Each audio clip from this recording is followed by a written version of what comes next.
Many people are interested in China, but many people would think Chinese is the most difficult language in the world. Have you tried learning Chinese?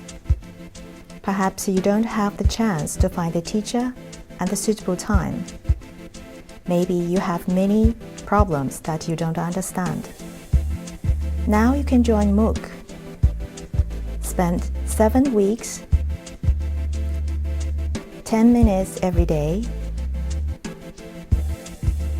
You're going to learn titles including personal information, daily life, food, shopping, city, weather, and hobby.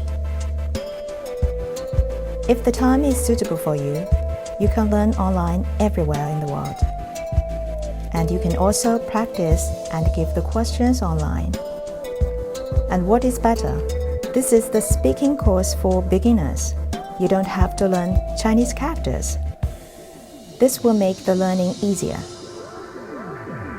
Then why wait? Let's start. 你好，欢迎大家和我一起学习汉语。